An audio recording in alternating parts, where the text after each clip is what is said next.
Oh, thank you for being here, everybody. Let me ask you something. Are you fuckers ready for some clean Christian comedy?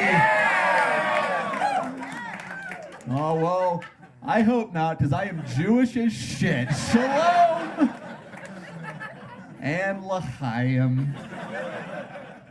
I hope you all had a very productive pandemic. I did. I know a lot of people during lockdown put on weight, but I actually lost all faith in America. Anybody else on that diet plan? Ooh, I feel lighter already. It's been a rough 2 years, but there is one thing I saw in the news that gave me hope for the future of this country. The January 6th storming of the Capitol. Some of you look real nervous all of a sudden. Like, I thought this was a comedy tape and it turned into a rally. Shit! Let me clarify. I don't support why those people stormed the Capitol. I don't even understand their motivation. They were mad that Donald Trump, a senile alleged rapist with a history of racist remarks, and a son who's a corrupt cokehead, was about to be replaced by Joe Biden, a senile alleged rapist with a history of racist remarks, and a son who's a corrupt crackhead. Why can't we be friends? Why can't we be... What were they so mad about? That's like ordering a Coke and the server says, "Is Pepsi okay?" Time to burn this shit to the ground, Proud Boys. So no, I don't support why they stormed the Capitol, but what I do support is making sure that politicians are afraid of us. Because maybe if they were during the pandemic, some of those small business loans would have actually gone to small businesses like this establishment instead of all their corporate donors and the LA fucking Lakers. I say we should storm the Capitol every year. Think of it like an annual aggressive job performance evaluation. If politicians knew that we were going to turn every January 6th into National Take Your Guillotine to Congress Day, you'd see a story on CNN tomorrow like, "This just in, the Senate unanimously passed a bill that guarantees health care will be affordable, prostitution will be legal and covered by insurance, the national anthem has been changed to Wet Ass Pussy, and Chick-fil-A will finally be open on Sundays, but only for gay people." Back to you, Jim. That's an America for everybody. Oh. I want to give you guys the option for what type of show this is going to be tonight. Choose your own adventure and choose wisely. For this next bit, do you want me to do an easy joke or a difficult joke? Shout it out. All right, I think we can all agree that cancer marathons are a scam.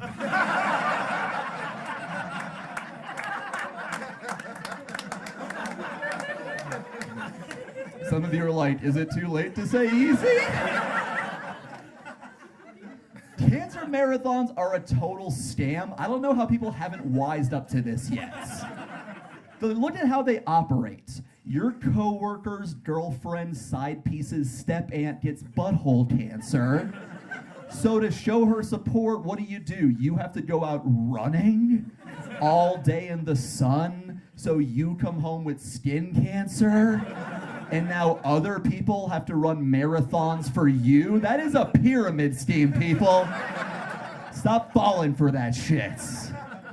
Running doesn't raise awareness. What they should do is have different types of activities associated with different types of cancer that actually educate. For example, the best way to prevent prostate cancer is by having more orgasms. Yeah, pretty sure we'd rather run that marathon. Who wants to sponsor me? I got plenty of training for that back in college. Matter of fact, here's a trick I picked up in those days. Hang a sock on the doorknob. This way your roommate knows you're in there having sex with the other sock. College was sad for me. Having more orgasms prevents prostate cancer, especially in older gentlemen. Which is why I think it's time we stop condemning and start thanking gold diggers for the service they provide. Some people say they're hoes. I say nay, they are healthcare providers. Last responders. If you really love your pop-pop and you want him to enjoy his golden years to the fullest, then I suggest you donate to my Sluts for Seniors and Feels on Wheels program.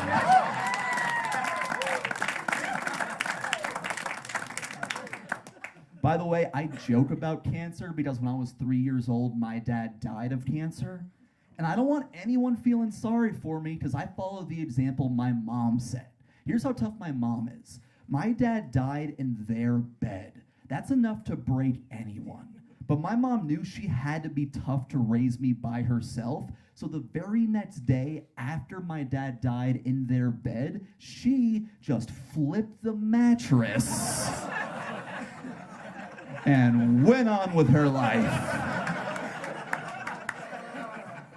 And to this day, I don't know if that's the most hardcore gangster thing I've ever seen or the most Jewish. Why should I buy a new one? Cancer's not contagious. Help me flip it, Rhonda. Oh, I do dark comedy, by the way, if that hasn't been established yet. People don't usually expect that from me because I'm all bubbly like a Pixar movie. But my act is all emotionally traumatizing, like a Pixar movie. But if losing my dad so young taught me anything, it's that tomorrow is never guaranteed and you have to enjoy now while you know you have it. And I think the best way to enjoy your life is to stop caring so much about everything. Instead of flipping your lid, flip the mattress, Jewish gangster style. And I know a lot of people will say apathy is bad. I disagree. I think all the conflict in the world is caused by people who care too much about stuff that shouldn't matter. I want to live in a world where someone can say, I am a black, gay, transgender, Muslim, North Korean Republican. And the only thing their new roommate says to that is, welcome to the apartment, Shaniqua Jean Abdullah Bush. Doesn't matter to me. As long as you're not a ventriloquist or a filthy Scorpio, we're gonna get along. That's a world that knows peace. People care too much about stuff that doesn't matter. People were mad when they came out with a black Disney princess. And people are gonna be mad when they come out with a gay Disney princess. Why? The only thing I'm mad about is the fact that they refuse to put out an ugly Disney princess. Where's that representation? Representation is important so little kids can look at the screen and see people that look just like them. Which is why I think we ought to give these sweet, innocent little troglodytes the fairy tale of Princess Smegmarella. Voiced by Danny DeVito. A story these lumpy-headed little angels can really relate to. If Hollywood really cared about diversity, then why are there so few ugly actors? The ugly are the largest demographic on the planet. 3 out of every 4 people are ugly. And that's according to a study I conducted just now. Follow the science. And I'm self-conscious about my looks. You know, I got these snaggled teeth, this big hook nose, and I still get new pimples every single day. My acne is like the US military in the Middle East. I thought it was only gonna last a couple of years. But it's not going anywhere because there's still so much oil in this region. I have a military industrial complexion. And growing up, I never saw anybody with pimples in movies or TV shows, so I felt like a freak. Everybody talks about white privilege, but hot privilege is so much more powerful, and no one recognizes it. White privilege, it makes it easier for you to get a job to pay your bills. Hot privilege is saying, what are bills? People just buy me whatever I want for pictures of my toes. Have you tried that? Wiggle, wiggle. I think hot people are overrepresented, overprivileged, and overrated. It is time for us uggos and normies to take a stand. I demand equal rights through dimmer lights. I have a dream, Fort Collins, that one day I can say, free at last, free at last. I went to Chipotle and got guacamole for free at last. And if you don't agree, it's because you think you're hot. Which means for 3 out of 4 of you, you're ugly and delusional. That is a rough combo. Calm down. Stop caring about looks. We should all stop caring. We'd be happier. You know who cares more than anybody? Teenagers. Yeah, do you remember being a teenager? No, fuck that. Have you seen a teenager recently? Always moping around like a trick-or-treater with diabetes or some shit. It's nothing new. I was the same way, and I'm sure a lot of us are. It's because the second I entered high school, I kept hearing the same thing. I'm sure you heard it too. Oh boy, high school. Best years of your life. High school? When I was 16, I was so emotionally and sexually confused, I once fucked an aspirin bottle filled with cake batter.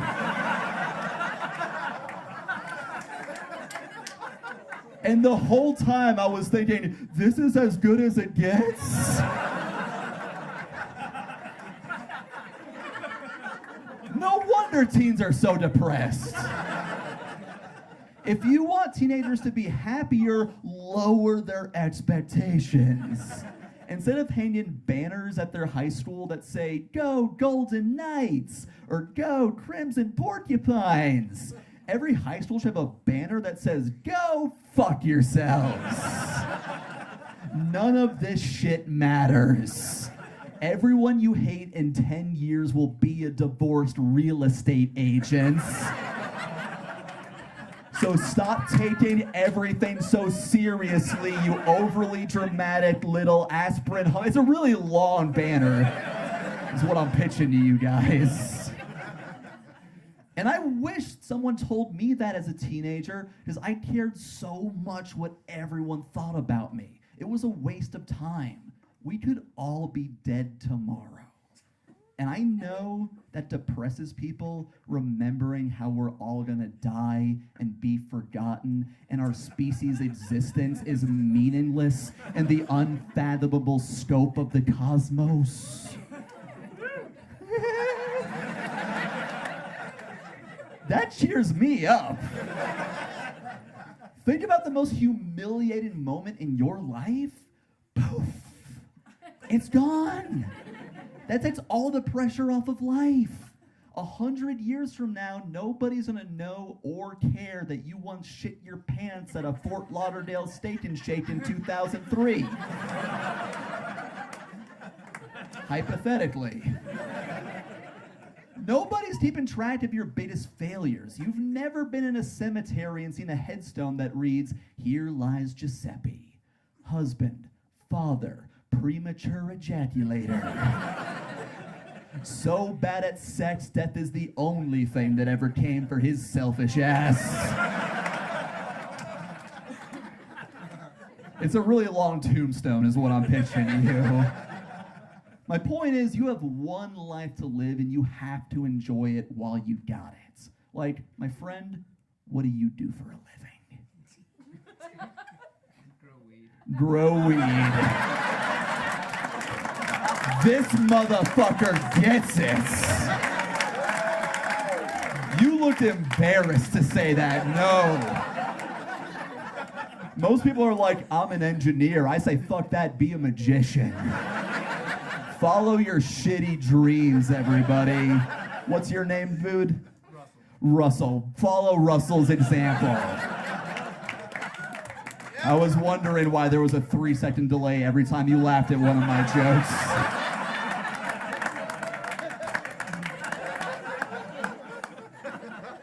God bless. This is how you enjoy life, everybody. You have to, because we are all so lucky to be here. Do you ever stop and realize, I could have been one of the sperm that lost the race? Does that not keep you up at night too? Did you know in every single orgasm, there are up to 1.2 billion sperm released? Meaning at one point, we were all in a swim race against a population the size of India, and motherfuckers, we won first place. You're all winners. Bunch of star athletes I'm looking at right now. We have to enjoy this life for our fallen brothers and sisters that were left behind. In the belly button and inner thigh specifically.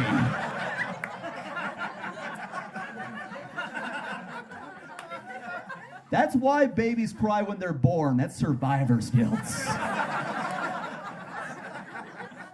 And that's also why whenever I hear a depressed teenager say, I never wanted to be born, I say, malarkey, young person.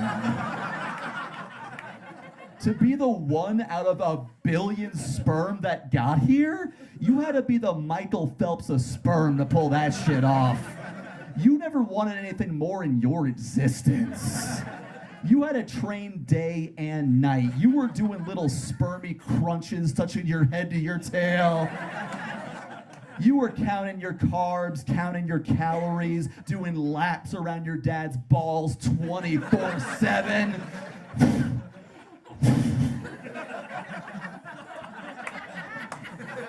What, you think you quit after 8 laps? That's not how you become a champion.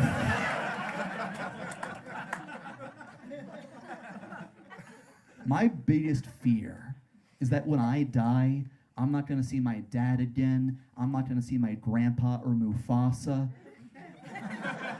I'm afraid that the first thing I'm gonna see are the ghosts of the hundreds of millions of sperm that I outraced. Who, when I beat them to the egg, they looked at me like Tom Hanks at the end of Saving Private Ryan. Earn this.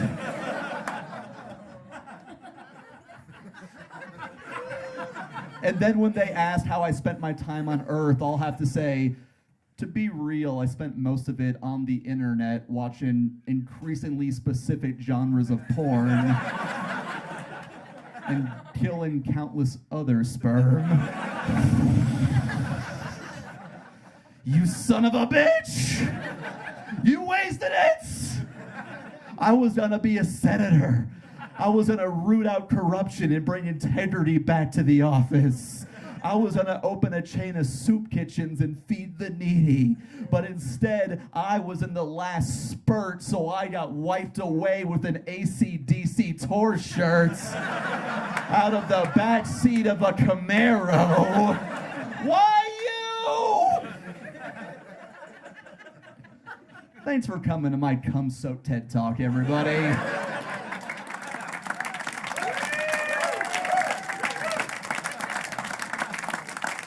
The point of that disgusting diatribe, enjoy your life. Best way to enjoy your life, live in the moment.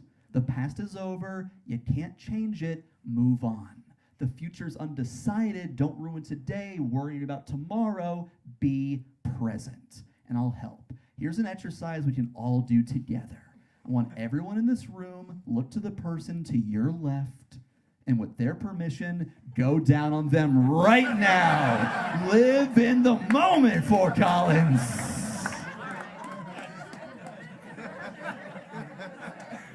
All right, you prudes. That's only worked twice so far, but a boy can dream of a hat trick. I just want you to be happy. But happiness takes work. Did you know that it takes the human brain 12 seconds of concentration to form a happy memory, whereas it takes 0 seconds to form a negative memory? So if something bad happens, you instantly remember it for the rest of your life. Like if you shit your pants at a Fort Lauderdale Steak and Shake in 2003, hypothetically, Russell. We're hardwired to be pessimistic so we don't repeat things that might hurt us. It's an evolutionary self-defense mechanism. Sounds rough, but remember, happy memories are only 12 seconds away. So anytime life is going good for you, just soak it in a little bit. Like, have you ever been at a Costco at the end of a really long line, and then all of a sudden, they open up another register? And they call you from the back of the line to come on down? And as you're skipping all these sad sacks, you're just thinking, is this how hot people feel all the time? Take 12 seconds. New happy memory. Here's an example my wife gave me. Ladies, have you ever been shopping, you find a dress that you love, and then you find it has deep pockets in it? Yes, bitches. So now if a guy asks to put his number in your phone, you don't have to go rooting around in your purse to find your taser. And as he's convulsing and pissing himself, take 12 seconds. Happy moments. Maybe the best feeling on earth. Have you ever gone to the bathroom, wiped, looked at the toilet paper, and there's nothing on that son of a bitch? Oh, that feels good. Especially if you just blew your nose after eating ass. Take 36 seconds for that one.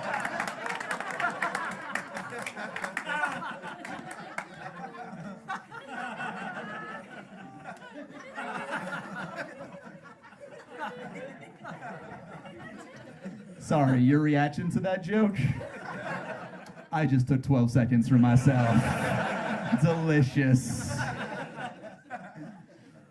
Something I'm actually very happy about is I got married last year. Yes.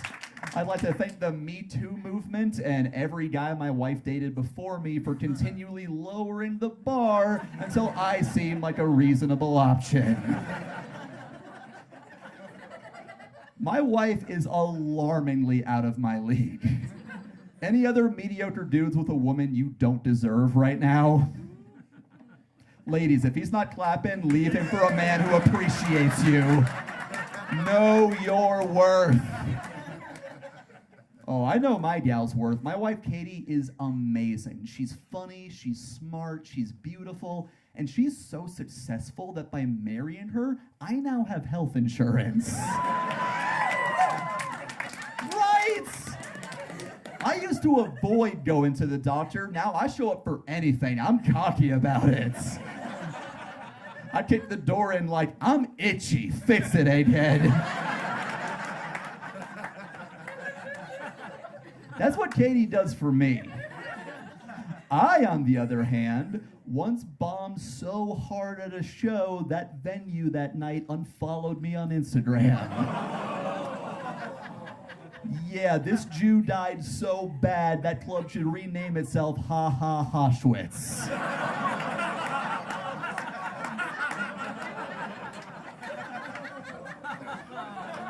This is what I bring to the table. And the only reason I stood a chance with Katie is because every guy she dated before me lowered the bar so much that I could just crawl over it. The first time I spent the night at her house, I made the bed the next morning. She teared up and said, "No man has ever done something so nice for me before." My first thought was, this is so sad.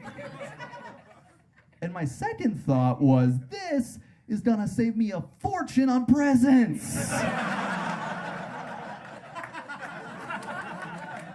Forget jewelry, I'm like, surprise, Boopy, I refilled the Brita pitcher after changing the filter in it. Happy anniversary. You know how when you're in love, you do that corny thing where you say, how'd I get so lucky?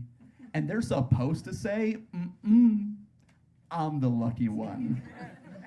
The first time I said, Katie, how'd I get so lucky? She said, most men are trash and you occasionally take it out.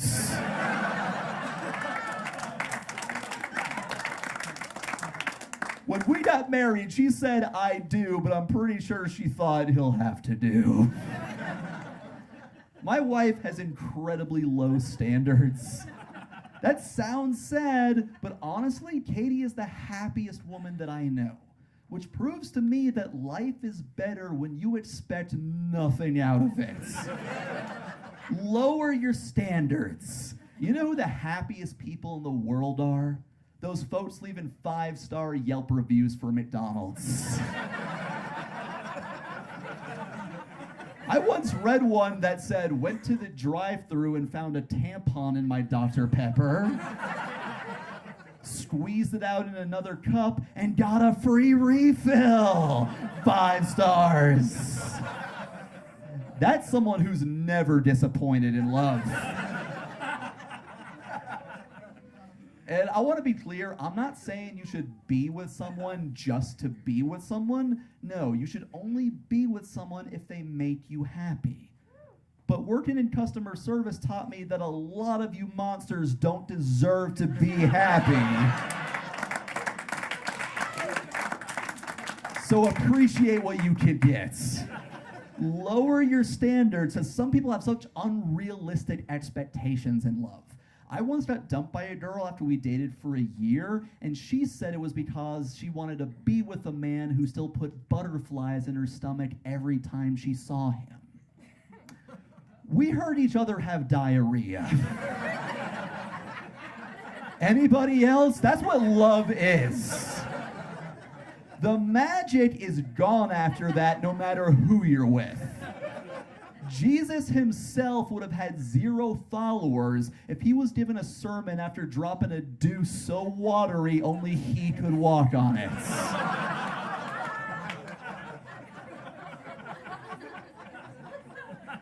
How am I losing some of you? This is my relatable relationship material. It's like he's looking at our lives.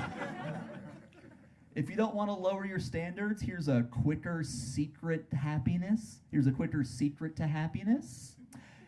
Get off social media.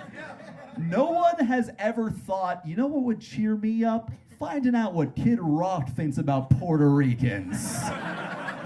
Thanks, Twitter. There is some fun and good stuff that comes with social media, but overall, it's just turned our lives into a never-ending high school reunion.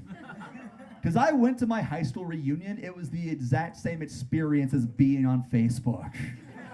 People I don't like and barely remember constantly bragging about their mediocre existence. Oh, I'm doing great. I opened up my own tech company. We're gonna make prosthetic Adam's apples for giraffes. My wife's a veterinarian. She's terrible, but it's okay because my girlfriend's a taxidermist. So I'm double dipping in more ways than one, if you know what I mean. And the whole time I'm thinking, how hasn't there been a school reunion shooter yet?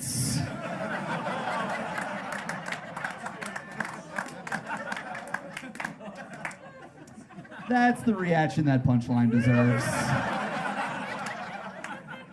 Yeah, that joke isn't for everybody. You know who really hated that joke? Everyone I told it to at my high school reunion. How hasn't there been a shooter at one of these? See you at the 20-year.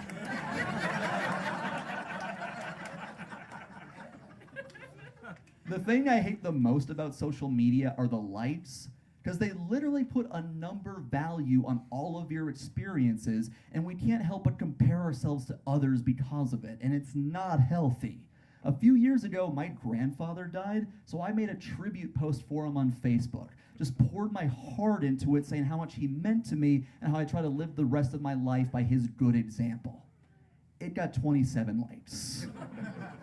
That same day, my friend Bobby posted 5 days alcohol-free, 482 likes. And my first thought was, I can't wait to watch you relapse. I'm not proud of that reaction either. It felt like a check engine light popped on in my soul in that moment.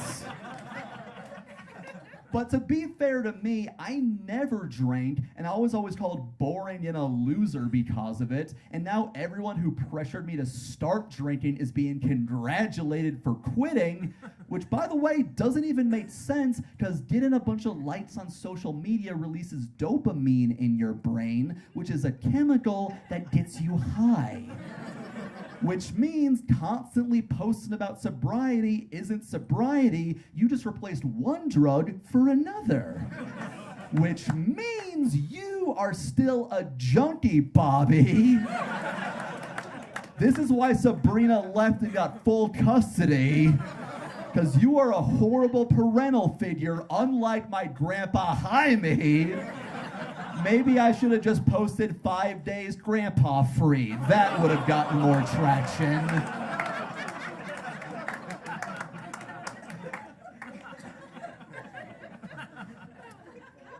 So you can see why I'm trying to quit. I'm trying to quit social media, but I am addicted to it like a lot of other people are. But I did read somewhere the best way to overcome one addiction is by replacing it with another that's healthier for you. So I decided to quit social media. I'm gonna start cocaine. Cocaine is way healthier than social media, and it's more honest. Because Facebook and Instagram, full of misinformation. It's all lies. It's all people projecting with no self-reflection. But butter, sugar, and snot shots? You want to talk about self-reflection? That shit literally makes you hold a mirror to yourself as you're using it. Ooh, I look like shit, but now I got the energy to make a change. And also, when you're on social media, you're financially supporting shady white billionaires that are trying to take over the world. But when you buy cocaine, you are financially supporting a Latino businessman. You want to be woke? Buy Coke. And I know some of you are probably thinking, but if you get addicted to cocaine, you might wind up sucking a stranger's dick in a back alley. To which I retorts, isn't it nice to see people interacting in person again? instead of on their phones. This is the way God intended it.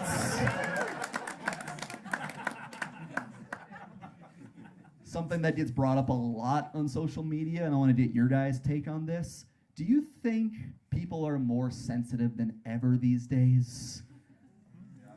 Yeah. I hear that all the time as a comedian. People say, oh, it must be so hard to tell jokes. People are more sensitive than ever these days. Look, if you offend someone today, they tweet at your boss. But if you offended someone 200 years ago, they challenge you to a fucking duel. It was way harder to tell jokes back in the day when you got canceled for keeps. That's way more sensitive. Have you ever heard a joke and your first reaction was to throw a pistol at their feet and say, one of us has to die now, motherfucker? How dare you make fun of online dating? My father is John Grinder.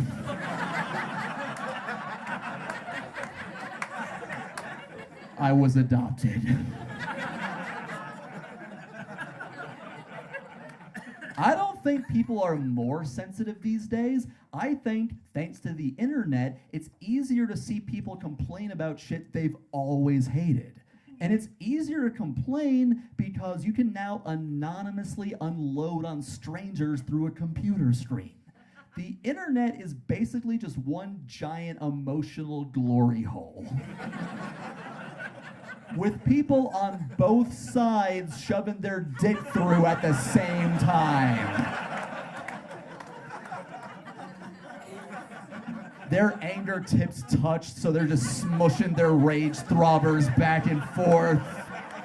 I hate the Confederate flag. I'm afraid of change. Pineapples don't belong on pizza. Smush, smush, smush, smush, smush. That's all arguments on the internet are. And I know I have a very nuanced take on cancel culture. I think there are pros and cons to this level of awareness and communication we have. I just want to offer a warning. Before attacking someone, please know there's a real person on the other side of that screen, and you don't know what they're going through, and you might not know the whole story. Perfect example is porn star August Ames. I like how a few guys are nodding because they're like, I know. And a few guys with their gals are not nodding. They're like, I have no idea what he's talking about. I'm too busy transcribing Bibles into Braille. I'm a good boy.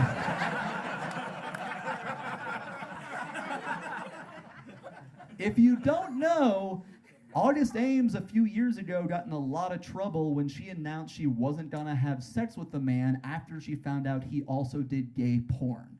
Whole bunch of people went to Twitter, called her homophobic. A few told her to kill herself, so she did. Because a lot of people were in such a hurry to get their dick in that glory hole, they didn't do any research on the situation. I did. Here's what I learned. She had bipolar depressive disorder, had PTSD from a traumatic childhood, and here's the kicker, she probably wasn't homophobic because she herself was bisexual, and the reason she didn't want to have sex with him is because she was worried he wasn't properly tested. And here's what else I learned in my research. If your search history is full of a porn star, your wife won't believe that you were just doing research.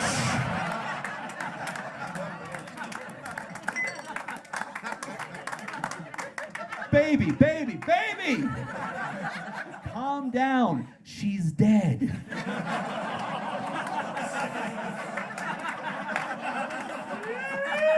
What the fuck are you into? Not even on your birthday, Nat. And why are you using my work computer for this?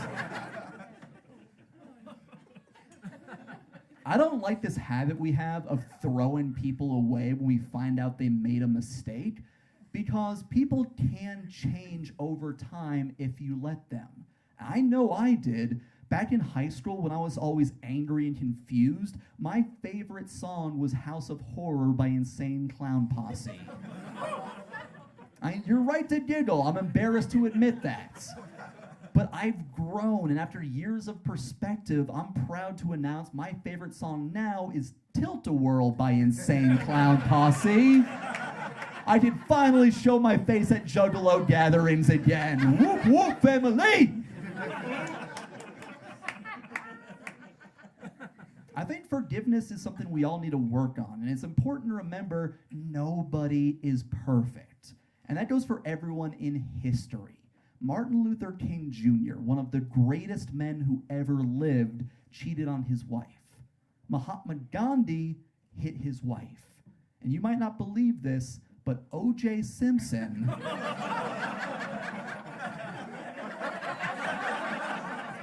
allegedly doesn't always recycle. You see?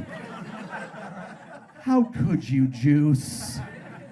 This is the worst plastic trash you've unleashed on the earth since the Kardashians. That's hack. That's not going on the album. Don't worry. That's not on you. That's not on you.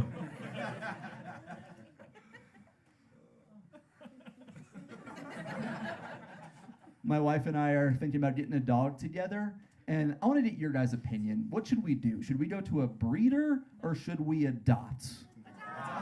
Breeder. Thank you for agreeing with me. This is gonna sound fucked up coming from a Jewish couple, but we just really want something with a superior, pure bloodline. And I've had people get really mad at me. I heard some of you shout out adopt. I've had people get in my face and say, if you don't adopt a dog, a shelter is going to kill them. And I said, holy shit.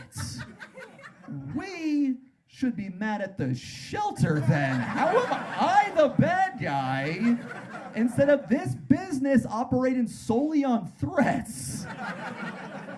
That'd be like if a gun store said, for every firearm we don't sell, we're gonna donate to a bullied kid with a bowl cut and a list of names. Your move!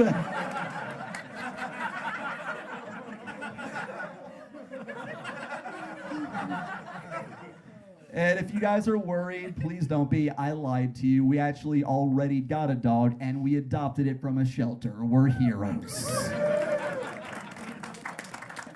I only lied to you to prove a point, and my point is this. I am genuinely touched to see that people are so passionate about adopting puppies. But how come we never see people as passionate about adopting people? How come you never go to a gender reveal party and see a guy scream at a pregnant lady, breeding? No.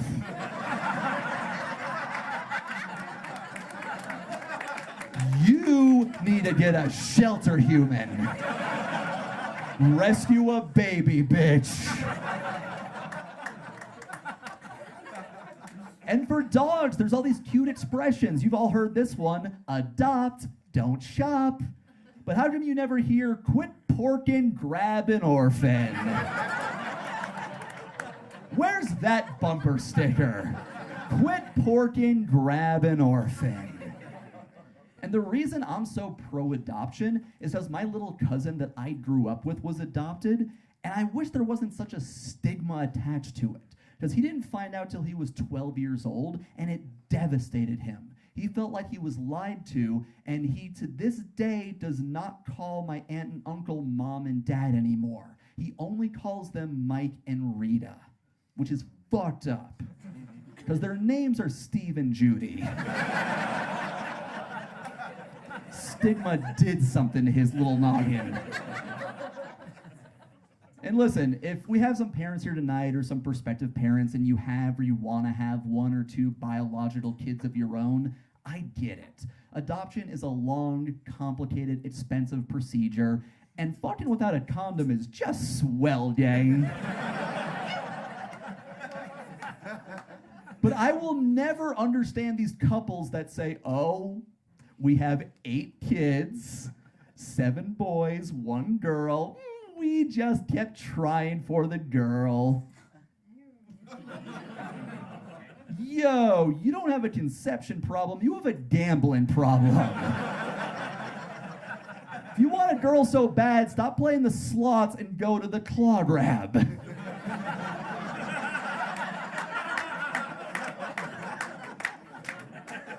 If you really wanted a girl so bad, during China's one-child policy, there were thousands of Chinese girls in need of a good home.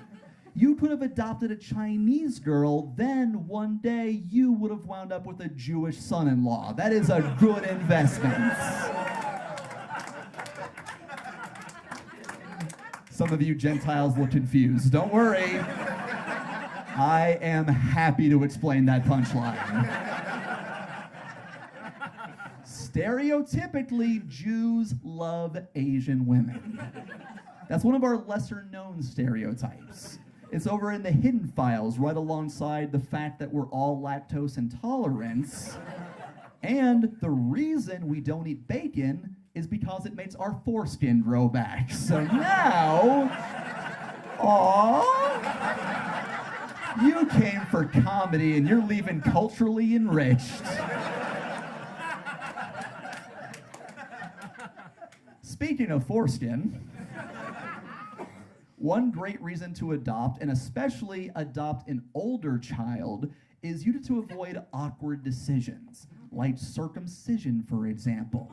One of my best friends, he's Jewish. He married a British woman. Jews, we always circumcise. Brits, they never circumcise. I know, I thought just their teeth were gross.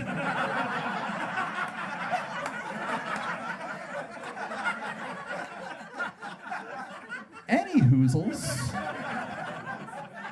My friend and his wife had a son and suddenly found themselves in quite the little pickle over the little pickle because both sets of parents were real opinionated about what they should do. It's barbaric, you can't. It's tradition, you must. And it's not like my friend could have said, don't worry, we compromised. Ollie will be circumcised halfway. It looks like his wiener popped its collar.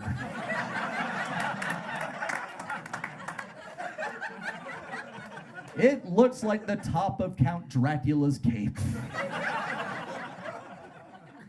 It looks like that spitting dinosaur from Jurassic Park. It looks like it's wearing an airplane neck pillow. It looks like an albino half-shelled pistachio. It looks like, am I losing some of you on this?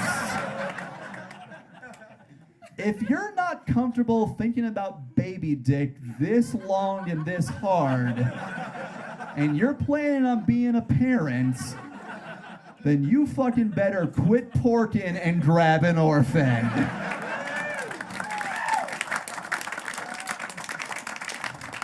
What a wholesome ending to that horrible joke. So what do we think about these Jews? All right, 3 woos. That is a bad ratio in this survey. That wasn't rhetorical. As a Jewish person, I have to ask that from time to time. Because it's never fun finding out someone's opinion about us by surprise. And that happened to me years ago when I started doing comedy in Florida. After a show, After a show, this guy came up to me and I said, "Shalom, did you have a good time tonight, sir?" And he said, "You know why I hate you Jews?" And I said, "I'm gonna take that as a maybe." And he said, "You Jews are all cowards that steal the world's wealth and keep it for yourselves so you remain the elite ruling class." And I said, "Nothing, because I am a coward. Shalom!" It means hello and goodbye.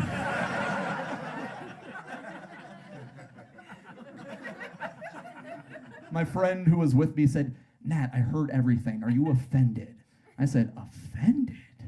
I I just got done bombing telling fart puns in a bowling alley in Orlando.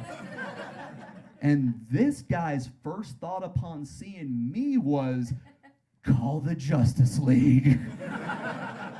There's a Hebrew Batman villain on the loose, everybody. Watch out! Pretty sure he's the Yiddler. That's not a hater, that is a hype man. Listen, I've been living in Hollywood for 10 years. Producers won't back me, execs won't look at me, and banks won't give me loans for my projects. That bowling alley anti-Semite believes in me more than the Jews.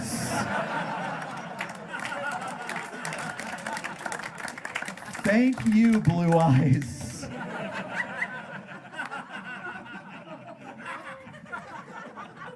My friend said, Nat, do you want me to say something to him? I went, yeah, asked if he'd be willing to be my agents. Because that's who I want selling me to casting directors. They're gonna say, what has your client done? Whoa. What hasn't he done? COVID, the World Trade, space lasers, bubonic plague, killed Biggie, John Bonet, turned all the frogs gay, weather machines make typhoons, fate landing on the moon, controls the banks, all the courts, and also caused my divorce, Jews.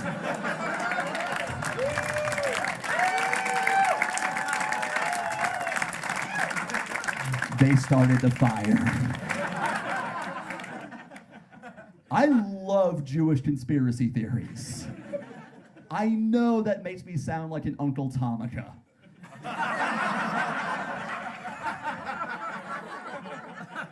But nothing makes me feel more powerful and self-assured. A few years ago, a legislator in D.C. went on the news and said that Jews own a weather machine we use to create Hurricane Katrina and drown the state of Louisiana. Drown Louisiana? My dude, I can barely make my wife wet.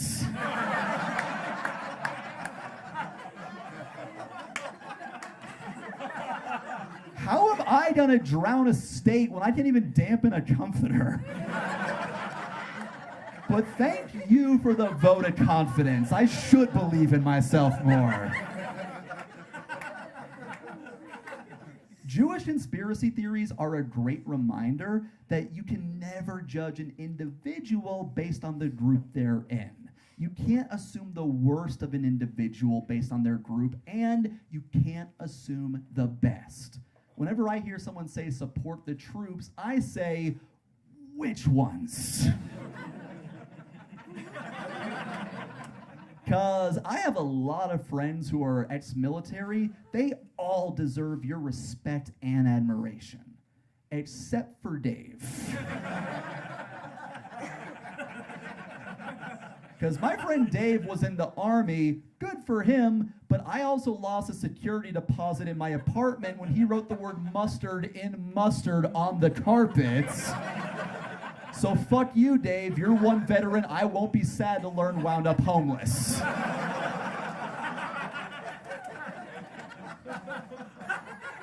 But if some of you still want to support him, here's a fun way you can do it. Dave exclusively sleeps with married women. Fellas, are you feeling patriotic enough to be a cuck for your country this evening? Don't be. Dave was such a shitty soldier that his military career and the last time he got laid both ended in a dishonorable discharge. But I'm only judging Dave, not all soldiers. Because when you judge an individual based on the group they're in, that is how ignorance, hatred, and stereotypes spread. I don't like stereotypes. That being said, here's my favorites. Have you ever heard the one that Jews have sex through a hole in a sheets? Oh, you ever hear that deep cuts? Let me set the record straight once and for all. I have never had sex through a hole in a sheet. just because I'm Jewish. I did it because how else was I supposed to skull fuck that Ku Klux Klansman?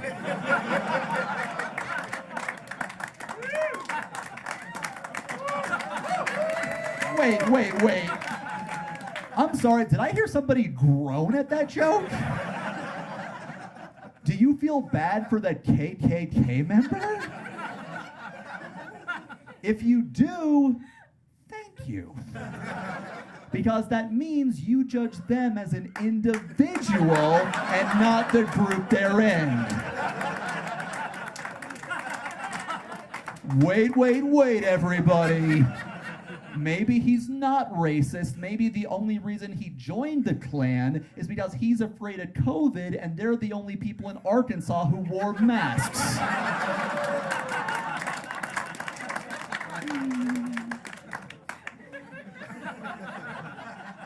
Man, this has been so much fun so far. Let's keep the good times rolling and talk about my dead dad. I want to tell you a little about him sincerely. My dad's name was Larry, and everybody who knew him loved him. He's where I got my sense of humor and my sense of hope. This is gonna sound weird, but losing my dad so young, it actually gave me a more positive perspective of the world, because it taught me you can still find happiness after tragedy. My two earliest memories were at 3, learning about death, but then at 4, learning about video games. And my only complaint is I think my mom should have showed me video games at the same time as death to soften the blow. As they unplugged my dad, she should have been plugging in a Nintendo. That should have sounded like beep, beep, beep.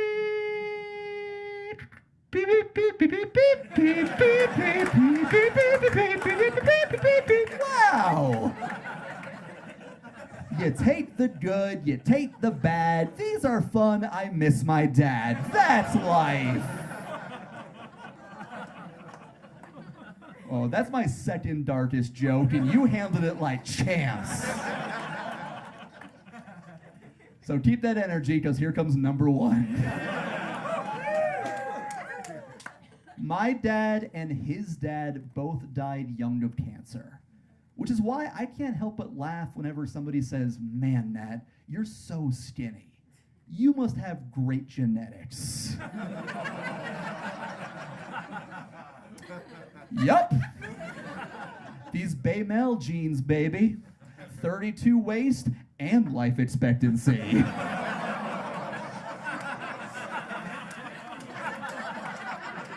If you think I'm skinny now,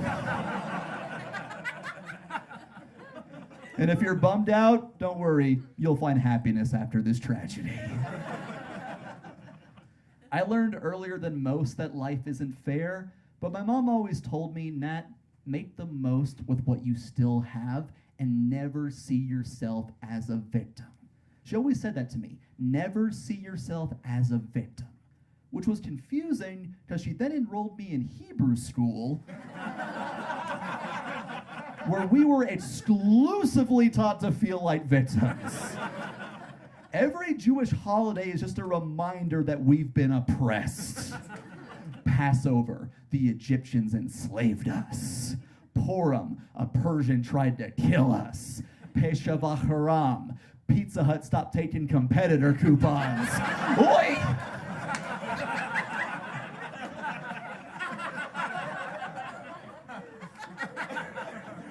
If oppression were a competition, the Jews win. And it shouldn't be, but I'm only saying that because the Jews have literally already won a prize for being the most oppressed. It's called Israel.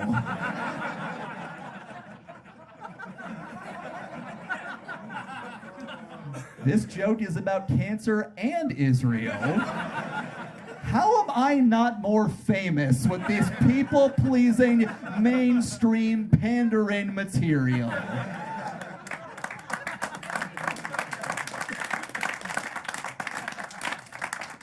The Israeli-Palestinian conflict really perfectly illustrates that victimhood mentality can be dangerous. Because when you think you're the victim, you never think you're the bad guy no matter what you do. And I'll give you a day-to-day example. I was out walking my dog a few months ago, and this lady in front of me was walking her little French bulldog, and it shit in the middle of the sidewalk. She looked at it, and then started to walk away. And when I saw that, I wanted to say, I hope your uterus falls out.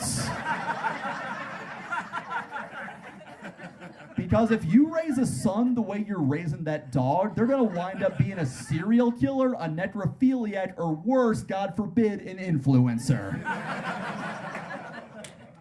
But I didn't say that because I always want to assume the best of someone. So instead, I yelled out, "Excuse me, ma'am, do you need a plastic bag to pick that up with?" And she said, "Fuck off." So I said, "I hope your uterus falls out."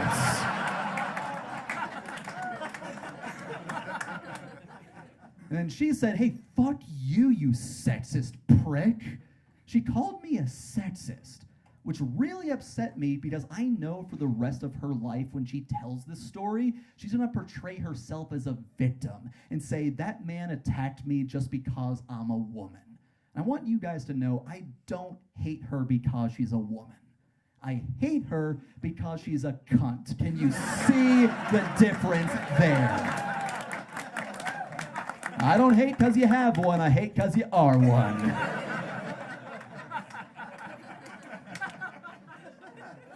And that's basically the Israeli-Palestinian conflict. I don't know why people think it's so complicated. It's just victimhood mentality. Both sides, rightfully so in certain regards, see themselves as victims, but when you see yourself as a victim, you never see yourself as the bad guy, no matter what you do.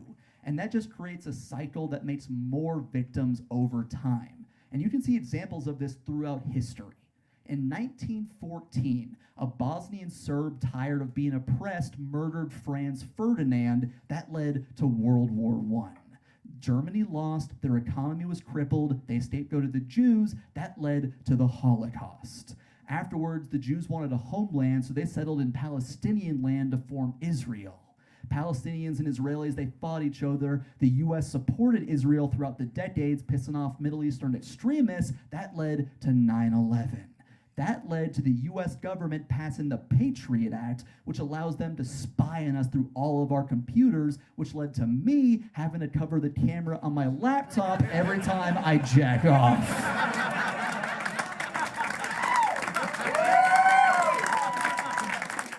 Do you see the danger of victimhood mentality now? 100 years ago, some jerk shot a load. Now when I jerk, I can't enjoy shooting mine. And I have to. I'm trying to prevent prostate cancer over here. Don't let the worst thing that's ever happened to you define who you are or be your excuse for being the worst thing that's ever happened to someone else. Life sucks enough on its own. It doesn't need our help. Instead, remember, you can still find happiness after tragedy. Happy memories are only 12 seconds away. Find your video games and flip the mattress.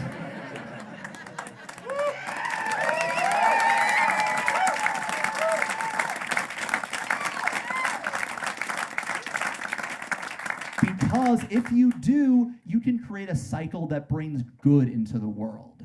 My grandmother, when she was a little girl, got driven out of Poland by the Nazis. And one horrible day, she lost her home and her family. But she pressed on. She eventually wound up in New York City where she met my grandfather. They had my mom, who had me, and I grew up to be a comedian. And I've now made it my life mission to travel this country and this world to bring joy to drunken, deranged degenerates like you fine fucks here this evening.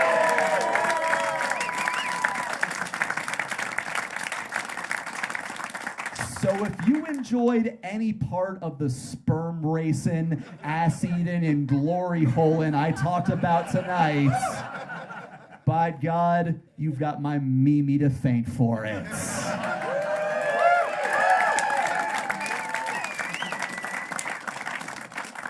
And technically Hitler too.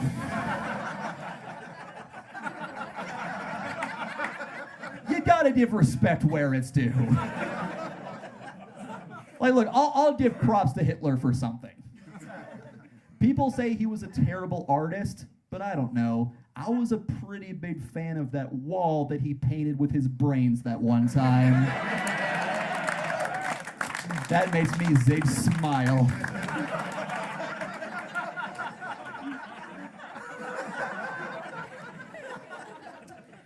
So, in summary, my parting thought, if you will, stop caring, everybody. Stop caring, because what do you get when you care? You get angry, you get disappointed, you get depressed. You know what I get when I don't care? Nothing. And there's nothing better than nothing. You go to work on Monday, your coworker says, "What'd you do this weekend?" You say nothing, they go, that sounds incredible.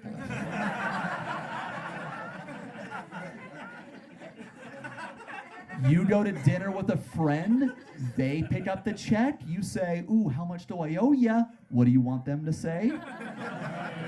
Oh, you're picking up on it now. Pop quiz. Let's say you go on a date with a girl, she's in a cute flowing sundress. Or maybe you go on a date with a guy and he's in a pair of hot John Cena jorts. Yum.